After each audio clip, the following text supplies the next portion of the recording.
Hello, I'm BA Schrock, and welcome back to another episode of Unlocking Your Financial Future. And joining me today is Colleen Lemasters. Colleen, welcome back. Thank you. Thanks for having me back. Oh, you bet. So today, we're talking here at the beginning of 2023. Some big stuff happened towards the end of the year, squeezed in at the last minute, as always, within their budget, proposal or whatever. Congress squeezed through the Secure Act 2.0. So we're going to focus today on the Secure Act 2.0 and talk about some of the ins and outs. But first, before we get started on that, Colleen, give us a brief overview of the original Secure Act, what, if anything, changed, or any key points that we need to know of the differences between the original Secure Act and Secure Act 2.0. Yeah, so really the Secure Act 2.0 kind of really expanded, or I would say, really expanded kind of what they passed in the original Secure Act, or maybe it highlighted or gave some clarification on some of the stuff that they had passed in there. Currently, the one thing that they really, in the Secure Act 2.0 that was in the original, in the first one, was how the stretch IRA rules, Okay. and on how people can inherit IRAs or how they're passed on to the next generation. So that's still applicable, but they actually just kind of expanded that conversation around that and said that now if you're a non-spouse, you have to take that out over a 10-year period. And it's not just in the 10th year. You need to start taking distributions out every year. Yeah, it was pretty gray, right? Yeah. There wasn't a lot of information. It was, hey, just get it all out in 10 years. So we didn't know if you had to take a 10% per year or, wait till the 10th year and take it all out. This expanded on that a little bit. Correct. Okay. Correct. And there was some other stuff too. So basically our understanding of the Secure Act and the Secure Act 2.0 is if something was not modified or changed or altered in any way, the original Secure Act still stands, right? Correct. The points and the different rules within there. It's just that they modified them a little bit or expanded them quite a bit. So we're going to go over all those expansion points within there. And I think the first one and probably the hot button for most of our client base is the required minimum distribution age, which, originally was 70 and a half. And then the Secure Act came in and made it 72. And of course, they made it a little bit more complex. Naturally.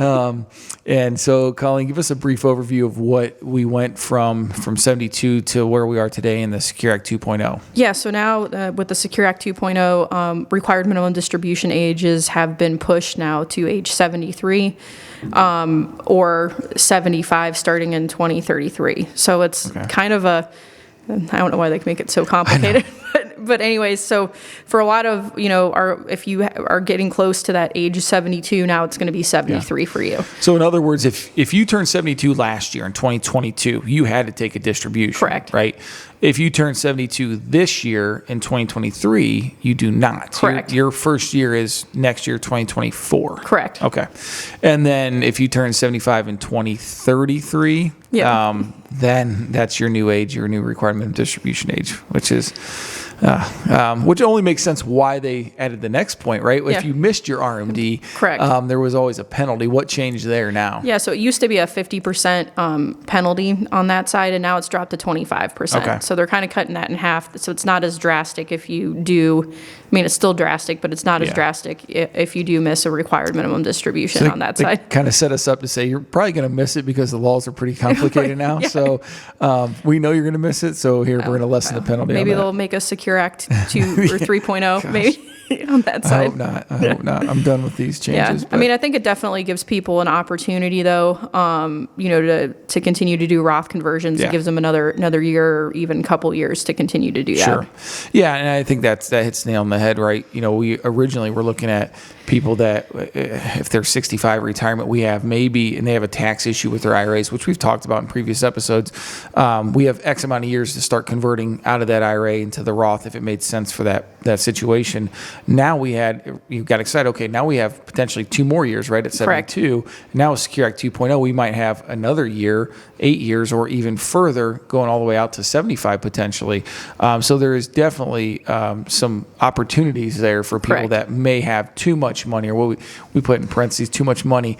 In qualified accounts. Yeah, in qualified accounts. So we don't have to maybe blitz as much money out in a Roth conversion or take so much out. We have a little bit more time time to do that. Correct. So another key point is they increased our contributions, which we've seen, right? The catch-up contributions. And for what that is, Colleen, kind of clue people into what a catch-up contribution is and where we're seeing those at now under the Secure Act 2.0. Yeah, so really it's for anyone over age 50 can do what we call catch-up contributions. So for 2023 on an IRA contribution, if you were under age 50, you can make about a $6,500 contribution. Now you're able to do $1,000 more, so that would make you allowed to do $7,500 into that Roth or a traditional IRA, if you qualify to contribute to those on that side. So that's always that's a nice factor, and they really haven't increased those. I mean, it's been the same number for like the past couple years at least. Yeah. And again, I think that also helps keep pace with inflation, right? We haven't had inflationary pressures like we've seen today in a long time. So they can get away with that, by not increasing that catch-up contribution. Now we need people to save more to keep pace with inflation out there. Yep. And then they did some weird kind of funky, age range between 60 and 63. Correct. They can add an extra almost $10,000 in their 401k, which again, we're not going to highlight today. And that doesn't go into effect till like 2025. Yeah, it's 2025, 2024. Yeah. So, I mean, we still have time, and that's probably going to be something that they're going to expand upon. But I mean, the key point is that they're actually going to index that piece for inflation, which I think is good. I mean, but if we look historically back at inflation, we might be able to contribute, 2% more. Yeah. It's not going to be enough to move the needle a ton on that side. It won't be as rampant as it is today and Correct. long lasting. Correct. For that matter. So. And then a kind of a curveball they threw at us under this was, I was always, not a huge fan of 529 plans, having 3 kids. Colleen has 2 of her own. 529s were kind of a touchy subject, right? It was like, okay, well, I'm forced to spend my money. My kids are forced to spend their money in college. Well, what if they get a full ride scholarship, or what if they choose not to go to college? And all these things, you're saving for a specific niche, and they're not using it. It kind of rubbed me the wrong way. So this one now gives an opportunity that changes to the 529s that I kind of like, which means it may be a viable option now to save for education. Can you go over that, the rule change on that? Yeah, so really the biggest thing that they said is that you can roll over up to $35,000 during your lifetime to a Roth IRA. So it's not like you just have to use it for education, or because we'll see a lot of people come in and be like, I have like $5,000 left, right? In my 529 plan. Right. What do I do with it? Well, my typical answer is like, do you have anyone you can give it to? Because you're going to pay ordinary income and a 10%, penalty on top of that. Yep. So it's just, again, now this makes this more advantageous for people possibly to use these as vehicles, if you definitely think that your child's going to go on and post-secondary education. Sure. and all those things. Yeah, and I think you hit the nail on the head. A lot of people think, well, it's all or nothing. That's immediately where my mind went. But to your point, well, if I saved $60,000, let's say, and I spent $30,000 of it for college, or my kids spent $30,000, now they got $30,000 left over. What do we do with it? Well, shift it down to the next child? No, they have their own. Or you're the only child. What do? You're kind of stuck, right? Yeah. Cash it out, take the penalty, take the tax hit. Now we have an opportunity. If it was open for 15 years, I think? Yeah, I think it's 15 years. So we had to be open for 15 years. If that were the case, which most of the time it would be, they can roll that over to the Roth IRA, which is a great way to jumpstart a retirement plan for someone that's freshly graduated out of college. Correct. So pretty cool law change there, which I like I said, I like. I think that's a good opportunity for people. Now, another one, talking about maybe entry points and getting into the workforce. They added a clause within existing 401ks that there's an automatic enrollment, right? You are automatically enrolled and you have to contribute to your 401k now if it's offered. Correct. And you're automatically enrolled. I think it was like it's around 3%, and then it increases by 1% every year until until about 10%. Sorry, you're contributing about 10% of your salary on that side. So obviously this was done to encourage people to, well, and not even encourage, force people to save for retirement. Correct. Which again isn't a bad thing. But where do you see problems from a planning perspective for someone that may not be paying attention to this, or maybe that traditional 401k isn't the best route to save? Correct.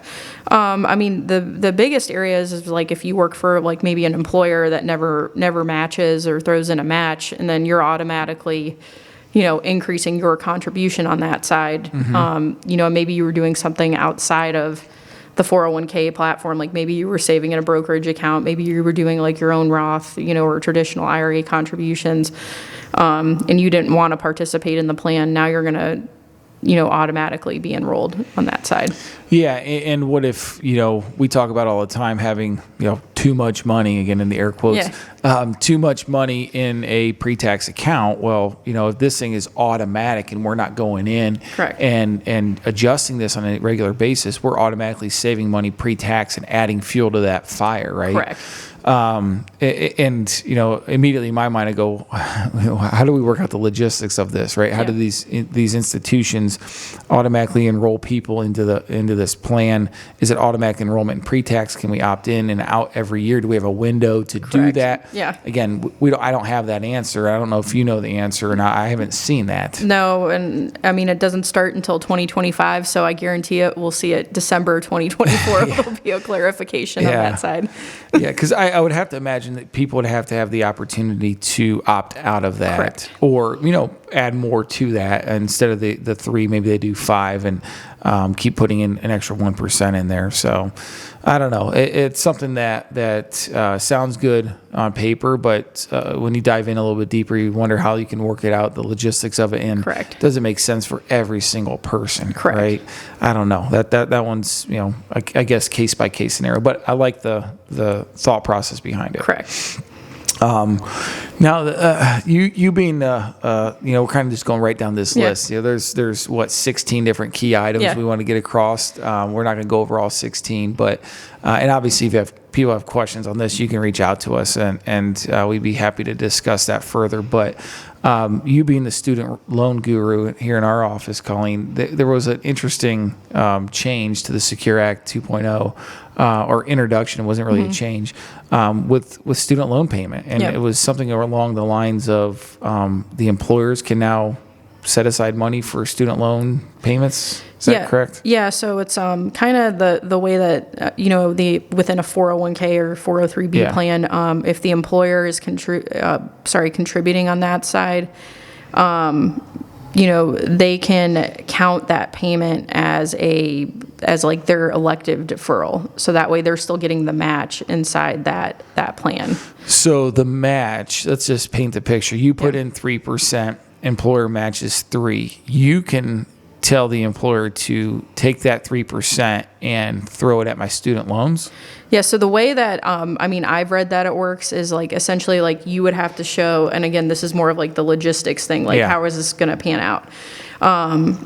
So essentially your student loan payment, let's just say if it equates to like 3% of your salary, that would count as you doing 3% and then the employer paying, or the employer will still put 3% then into your account. Gotcha. If that makes sense. So you're still essentially you're not contributing to like your retirement plan because you're too busy paying your student loans. Makes sense. But then they're still putting in their match on that side. Gotcha. So it's basically saying that because again, right? It sounds good in theory and on paper, but how can an employer take money from a pre-tax account, throw it into an after-tax loan payment? Correct. It's not possible. Yeah. To reiterate what you just said, you make your student loan payment in lieu of contributing to your 401k. Correct. You don't miss out on that match, right? Correct. So normally employer says, in order for me to match 3, you got to give me 3. Correct. But you put 3% towards your student loan payments, they'll still match their 401k as if you were contributing. Makes sense. I wonder how that works with the automatic enrollment. Yes. That's where I'm like, I don't know, my head's kind of spinning on that one. I mean, I'm sure that there's there's going to be some like logistics to where maybe you have to like submit documentation of, what your payment is, every month. I mean, I don't know how they're going to do that. So Yeah. Interesting. I would hate to work in the 401k world right now. Yeah. Well, me too. And last two things we want to cover, and we'll wrap things up. The one thing they expanded a little bit on the QCDs, the qualified charitable or distributions. Excuse me. So charitable. Oh, gosh, it's a mouthful. Qualified charitable distributions. Yeah. So I'll let Colleen expand on that a little bit as to what the limits are and how they expanded that. Yeah. So really, I mean, the main thing that I think that they did was pretty much if you're over age 70 and a half, you can take up to $100,000 and direct that to a charity out of like a qualified plan. So that's your IRA, 401k. And it really doesn't show as taxable income to you, but you also don't get the deduction on the other side. So it's kind of a good way with where standard deductions are so high, we can really maximize a gift, but also you don't see it as taxable income to yourself. And the threshold now is what, 50 currently? So it's 100,000 currently, Okay. But they did say that you could they also expanded it really to where that 100,000 in 2024 is going to be indexed for inflation because it's been $100,000 for a very long time. So they're actually going to index that for inflation, so that number will kind of continue to get larger and larger that you're allowed to do on that side. So you don't get to deduct it, but you don't have to show it as income. Correct. Basically, I mean, it kind of money in, money out, right? Correct. Or money out, and you just don't have to claim it as taxable income. Correct. Which is a nice, I mean, especially if you're in a higher tax bracket, it really makes a difference. Yeah, and RMD ages and things like that. Correct. And then the other thing that you can do is they're allowing this to a one-time, like it's for $50,000 distribution to a charity through like, you can use charitable gift annuities, charitable remainder trust, and charitable remainder annuity trust. So you can do a one-time $50,000 into one of those, which is kind of interesting because a charitable remainder annuity trust, I mean, at the end, like it's still giving you back some money, some income. Right. So that's a huge strategy right there as well. Sure. And that's $50K per taxpayer, right? So yes, a married correct. couple would have $100,000. $100,000. Yep. And same like if you're married, and you and your spouse have, $100,000 that you want to give each, you can do $200 on that side. Awesome. Makes sense. And the last one we're going to highlight, and won't get too much in the weeds of it, is that they have offered some, lifetime income options within 401ks. That was brought up in the original Secure Act, but this one now is flat out saying, hey, we're going to give you an option to buy annuities within your 401k. Pros, cons, what are your initial thoughts on that? I mean, so my initial thoughts are they're very complex, and I see this either, what are the fees associated with it, right? Because if it's a variable annuity, it's going to have different riders, fees. Can people add riders, onto their contracts? What is it guaranteeing them? Is it truly what's the best one in the industry, right, for them? How are they going to prove that, for all their participants on that side? I mean, there's a fiduciary duty inside those 401ks. How do they vet that annuity product, that insurance product within there to make sure that it is the, quote unquote, the best option? Is there is there a surrender charge associated with it? Correct. Or is it just a flat fee type structure of it? So again, I don't think it's a bad idea to introduce those, but I think that we need to know more, and the education needs to be better in there, right? If it's just a traditional fixed annuity, people may need to understand if it's a 5-year annuity inside there, you can't access your money for 5 years. Correct. Yeah, you're getting a guaranteed rate of return, but if you try to move it all back out of that in year 3, is there a penalty? Correct. I don't know the details of that and how they're going to fit that in there, but I think it's one of those. It can be good if we know more about it. Correct. Yeah, there's a lot of unknowns about that one. Yeah, and when you retire, does it stay in the annuity wrapper? Can you roll that into an annuity IRA? Does it have to stay within the 401k? Yeah. Again, all those different little nuances that we have to kind of dive in deeper and understand. So. Yep. like anything that gets passed through, we'll digest more and more as it comes. A lot of these things, like Colleen mentioned earlier, they have strike dates of like 24, 25. So there is time to figure it all out. And I think mainly time for them to figure it out. Yeah. So, yeah, it'll be interesting to see how this unfolds. But in any case, I do think that there's a lot of good inside of this Secure Act 2.0, just things that people need to be aware of and pay attention to. So, Colleen, thanks for hopping on with this. And if you guys have questions regarding the Secure Act 2.0 or even the original Secure Act, you can reach out to us at 330-473-1060 or shoot us an email at info@baschrock-fg.com or just go to our website, www.baschrock-fg.com, and look us up on the internet, set up a time to have a consultation with one of our advisors in the office. So again, Colleen, thanks, and stay tuned for the next episode. Thank you. Thanks.